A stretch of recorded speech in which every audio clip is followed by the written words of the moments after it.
The human species is the product of a long evolutionary process in which the ecological balance played the decisive role. Early human beings were just as aware of the change of the seasons and relationship to the natural environment.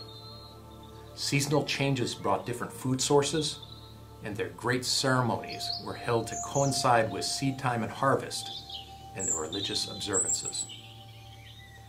Nature was their central focus, influencing not only the natural environment around them, but also their food, water, religious beliefs, and much else of what they did.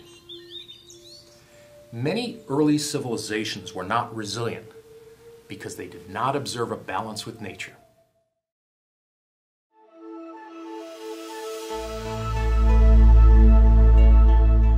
A co-publisher in the theory of evolution by natural selection, Alfred Russel Wallace is often overshadowed by Charles Darwin, despite being just as important in articulating the theory's importance. Similar to famous naturalists before him, such as Darwin and Alexander von Humboldt, Wallace also wanted to take his naturalist training abroad, and he traveled to Brazil to collect specimens in the Amazon rainforest. However, unlike Darwin, whose chief purpose was to chart the coast of South America, Wallace's primary goal was to discover evidence for evolution. Wallace spent 4 years in Rio Negro, constantly collecting species, and finally disembarked for home in 1852. Unfortunately, a month into the journey, the ship caught fire, and though Wallace and the crew were rescued and returned home safely, the specimens and his notebooks were lost. Despite this colossal setback, Wallace persevered and embarked on a similar journey to what is today known as Indonesia, this time planning to be away for 8 years. Once again, he gathered thousands of samples, discovering species never seen before by Europeans. As he traveled, he noticed the distinct differences of species distributions as he traveled between Australia and Asia.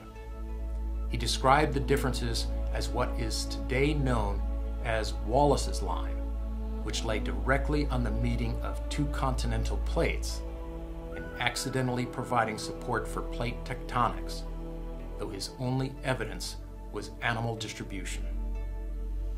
After his return home and his research was compiled, Wallace began to hypothesize about the differences in species that he had observed. He wrote his conclusions in an essay about adaptation and evolution, which he then sent to Charles Darwin, who praised his articulation of the theory.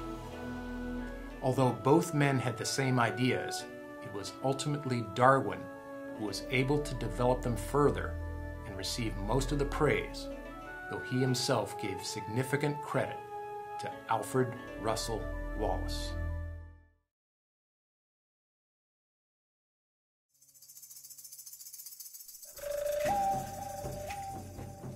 Oren Lyons is the faith keeper for the Turtle Clan of the Onondaga Nation of the Haudenosaunee. He is a distinguished service professor emeritus of American Studies at the University of Buffalo and co-founder of the National American Indian Quarterly news magazine, Daybreak. Keepers of Life, excerpts from an essay by Oren Lyons. So then, what is the message I bring to you today? Is it our common future? It seems to me that we are living in a time of prophecy, a time of definitions and decisions. We are the generation with the responsibilities and the option to choose the path of life for the future of our children, or the life and path that defies the laws of regeneration. Even though you and I are in different boats, you in your boat and we in our canoe, we share the same river of life. What befalls me, befalls you. And downstream in this river of life, our children will pay for our selfishness, for our greed, and for our lack of vision. 500 years ago, you came to our pristine lands of great forests, rolling plains, crystal clear lakes, and streams and rivers. And we have suffered in your quest for God, for glory, and for gold. But we have survived. Can we survive another 500 years of sustainable development? I don't think so. Not with today's definitions of sustainable. I don't think so. So reality and the natural law will prevail. The law of the seed and regeneration. We can still alter our course. It is not too late. We still have options. We need the courage to change our values to the regeneration of our families, the life that surrounds us. Given this opportunity, we can raise ourselves. We must join hands with the rest of creation and speak of common sense, responsibility, brotherhood, and peace. We must understand that the law is the seed, and that only as true partners can we survive.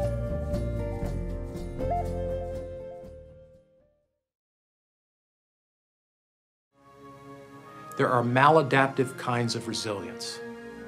This type of deformed, restrictive resilience is called a rigidity trap, where innovation is suppressed and connectedness is maximal. Another type of undesirable resilience, or maladaptive system, is called a poverty trap. This trap is defined by low connectedness and low potential, but remains persistent. This can occur in impoverished ecosystems, such as overgrazed land or ecosystems that have undergone desertification. For example, export-oriented crop production in deserts, a product of increased globalization and global food demand, has been shown to lead to desertification or the persistent degradation of dry land ecosystems.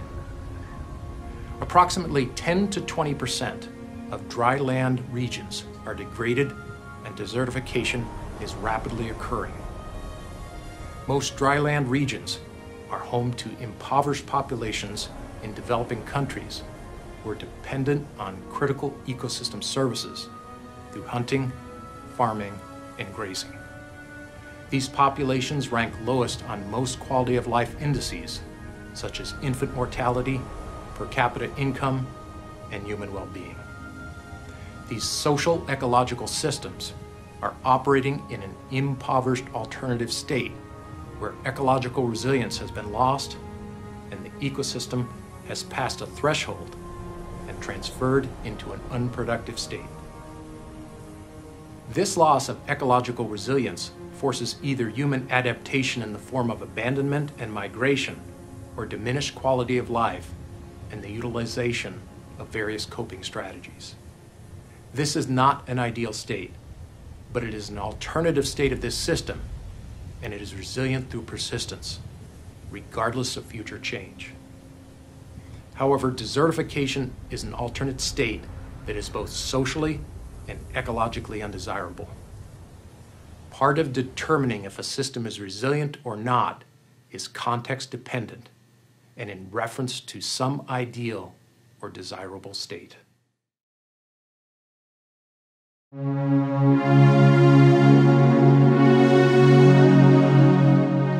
Researchers Michael Porter and Mark Kramer have written, "Capitalism is an unparalleled vehicle for meeting human needs, improving efficiency, creating jobs, and building wealth.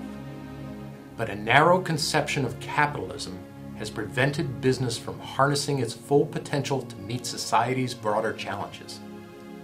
The opportunities have been there all along, but have been overlooked. Businesses acting as businesses, not as charitable donors, are the most powerful force for addressing the pressing issues we face. The moment for a new conception of capitalism is now. Society's needs are large and growing, while customers, employees, and a new generation of young people are asking business to step up."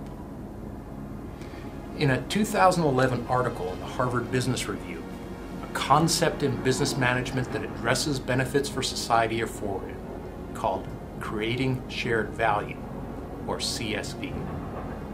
A According to Porter and Kramer, the concept of shared value can be defined as policies and operating practices that enhance the competitiveness of a company while simultaneously advancing the economic and social condition in the communities in which it operates. Shared value creation focuses on identifying and expanding the connections between societal and economic progress.